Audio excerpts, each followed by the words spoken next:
Hey, what's up, guys?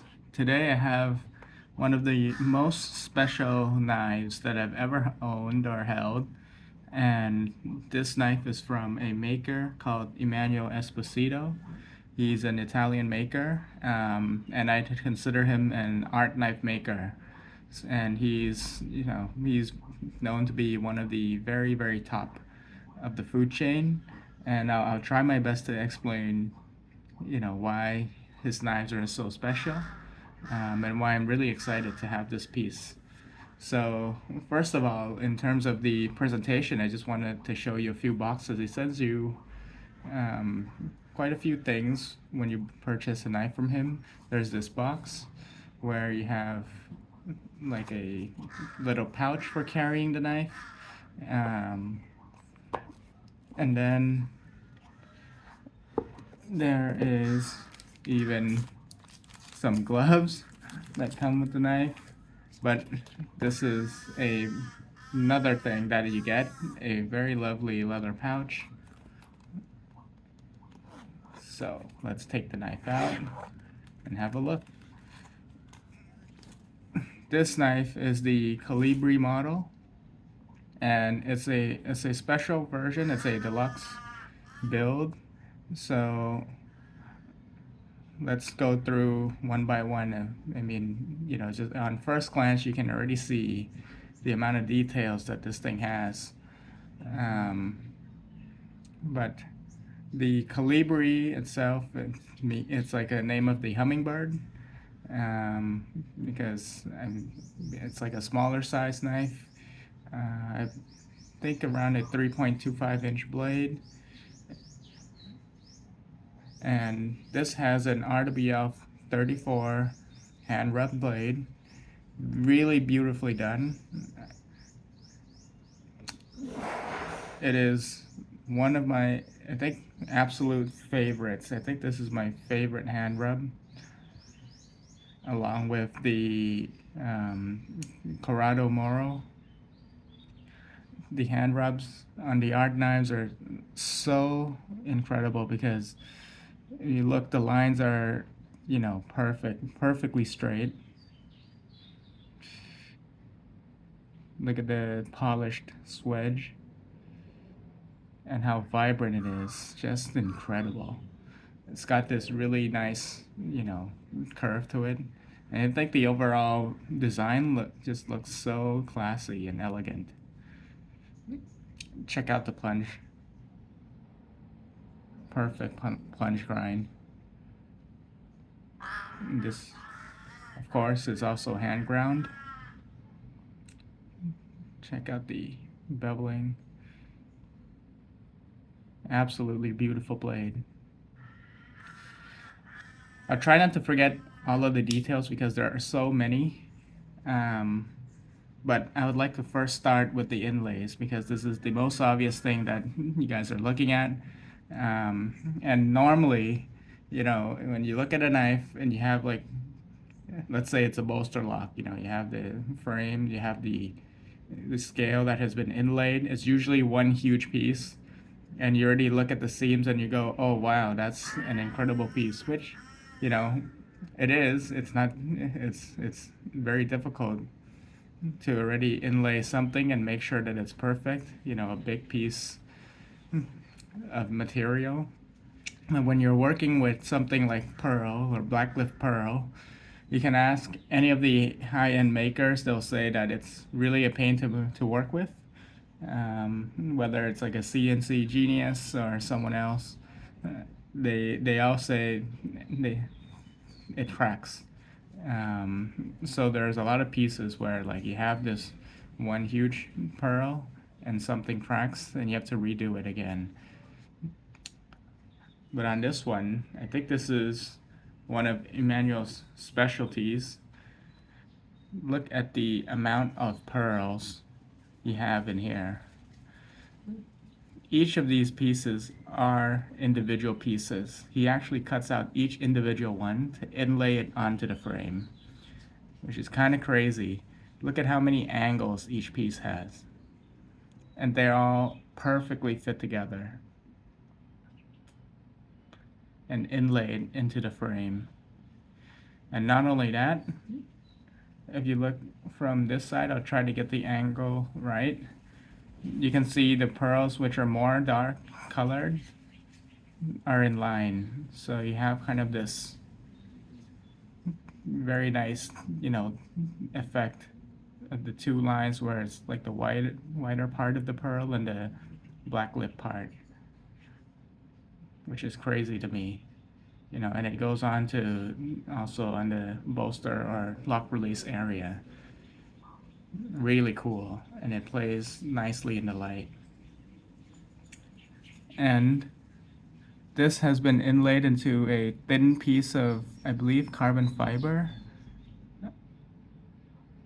Very thin piece that goes all around before it's inlaid onto the frame. The frame is stainless steel. Many art knife makers use stainless steel instead of titanium. So, and he calls it the watch finish on the stainless steel, which is very, very nice. But coming back to the pearl, the more I look at it, the more I see little details. For instance, I'll try to zoom in. Let's see if I can zoom in better. Do you see this little piece? And this little piece? This little piece?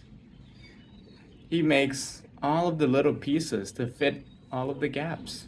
So the smaller the piece, the harder it is to work with. But he's able to cut, really, really tiny pieces and fit it in. Check that one out at the edge. It's just insane. So this is the level of work we're looking at. And not just on this side, or he's made it on both sides. There's small pieces everywhere. So the amount of time and effort it takes to cut these pearls, to inlay it, to make sure that, they're aligned in this very lovely pattern, to me, that's just crazy. That's just so cool. And I don't think many makers are able to do this, even if you give them the time. You can take 2-3 months to try to make something like this, and it'll be difficult.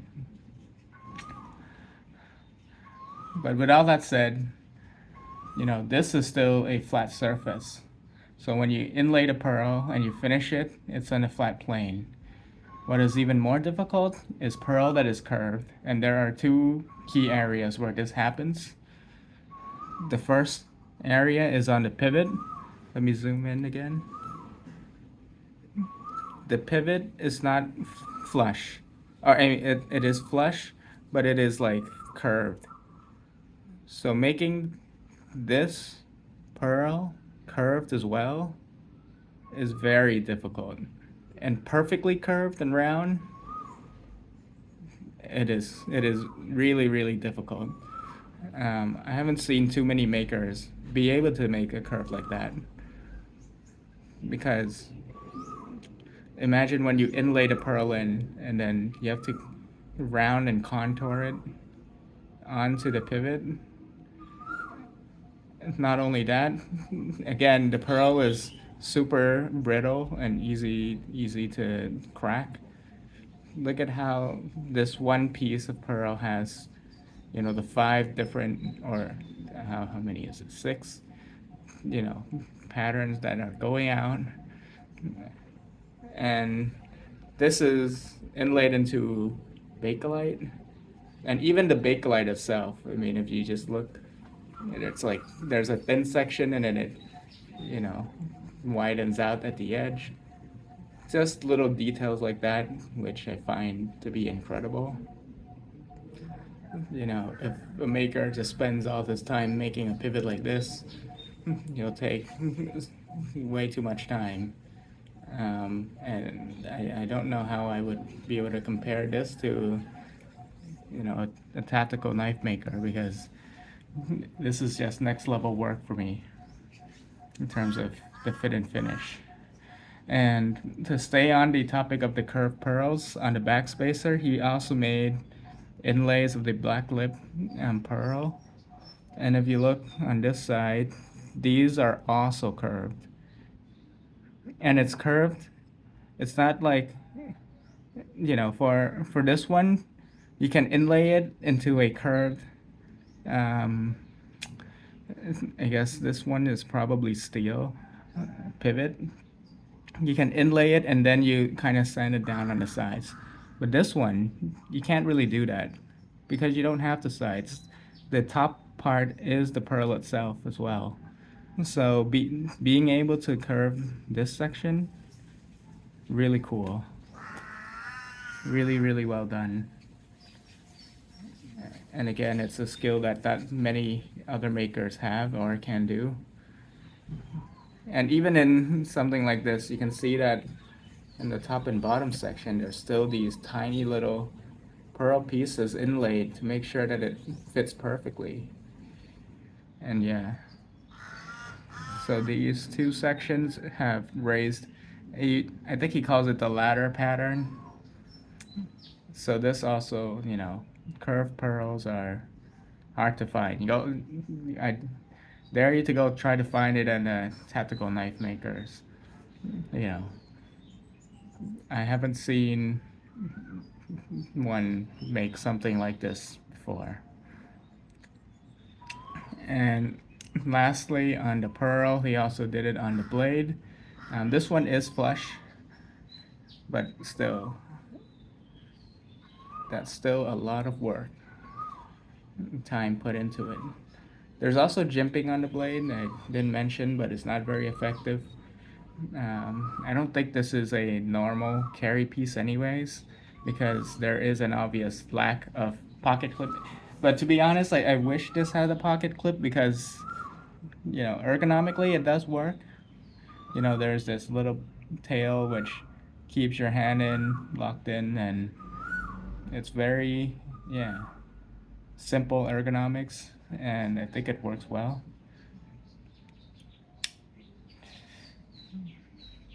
Next, let's check out the clock screws. So if you notice, all of the screws are pointing in the same direction. There's a few, 1, 2, 3, 4, 5, 6, and 7, 8 inside. Whoops. Let's see if we can focus here. Maybe we can't. But anyways, oh, getting worse. All right. There's a few clock screws, and in the past I've mentioned how clock screws are special.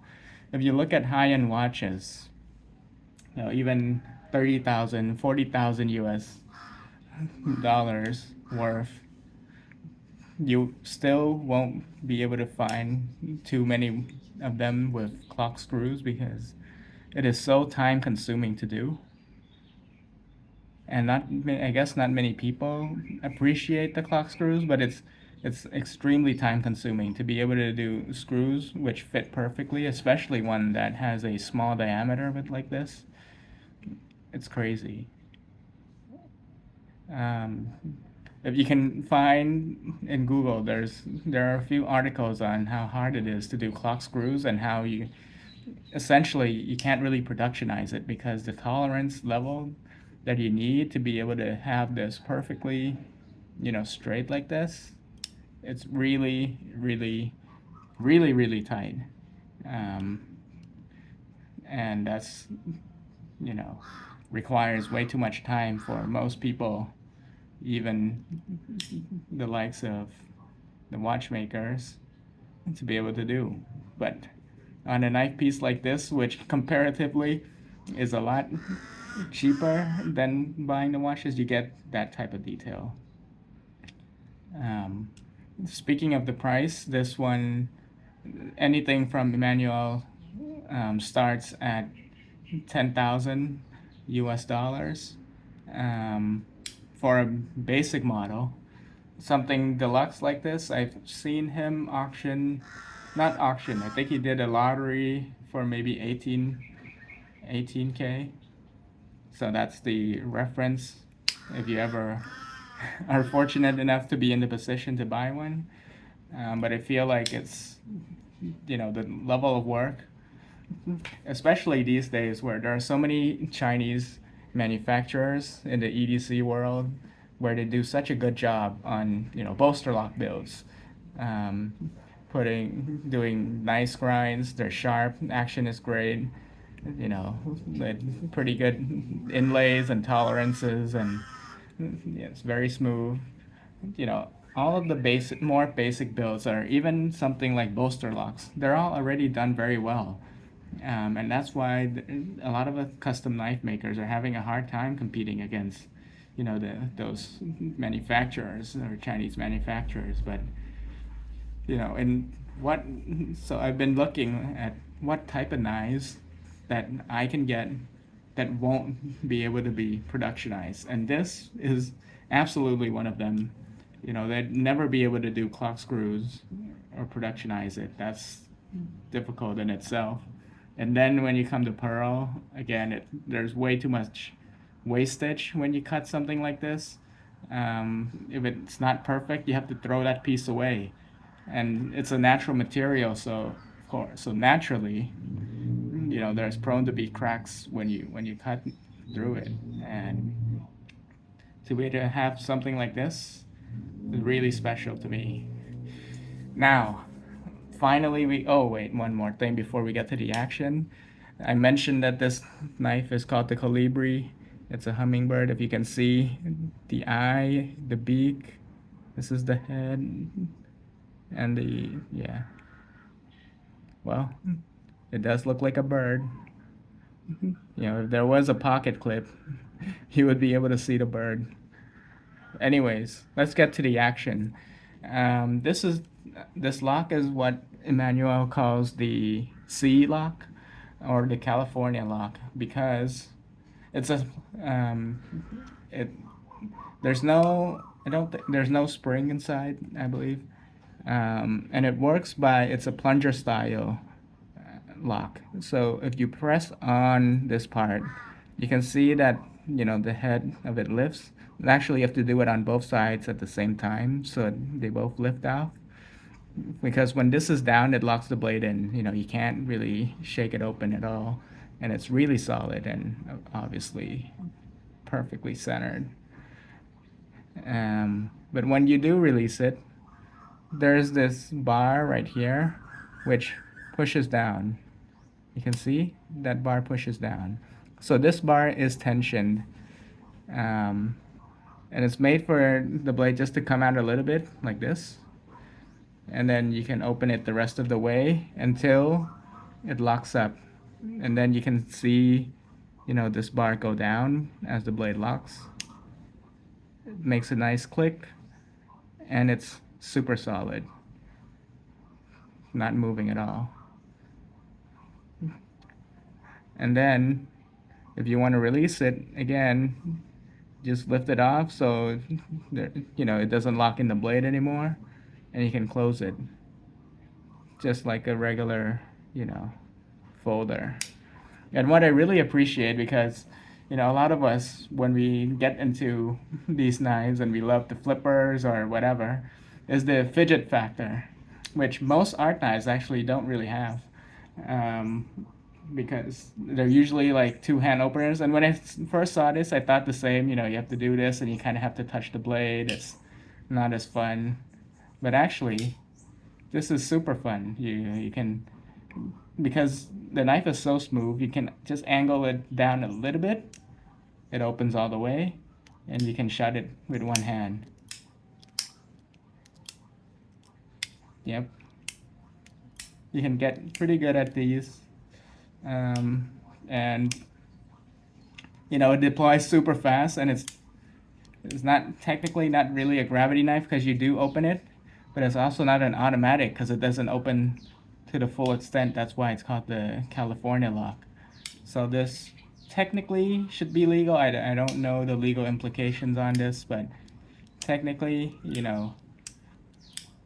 there's no spring to activate it to full lock. You have to open it with two hands technically, but obviously, as you can see, it swings open. Great fidget factor. Wish this thing had a pocket clip. And I mean, it would have been, you know, given if it's like a more carry friendly, let's say inlays or price, probably the price is the most, you know, prohibitive for most people. But this would be such a lovely knife to carry if, you know, especially this lock. It's like the knife is so extremely smooth, obviously. Um, yeah, it's really fun. But this will have to be a safe queen. I mean, if the knife doesn't have a pocket clip, difficult to carry for me. And when I asked Emmanuel, hey, what happens if one of the inlays are damaged? Essentially, he says you have to replace the whole thing, the whole section. So, gotta be pretty careful on that. But yeah, I mean, really excited to be able to show you guys, you know, how this knife is so special, and how even many or even most custom makers won't be able to replicate something of this quality because the tolerances are so fine. Um, you know, his innovation with the C-lock is really cool.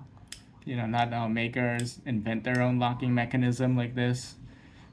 And he's not only an innovator, not only a great designer. Look at that design, so beautiful. Look at the inlays, the level of work that he has. You know, I think he's like a complete maker, at least, you know, for the purposes of art. I don't know about the function because I don't think this will be function, but in terms of this lock, it feels extremely solid. You know, zero play, but anyways, don't really plan to test it. All right, hope you guys enjoyed this one. Catch you next time.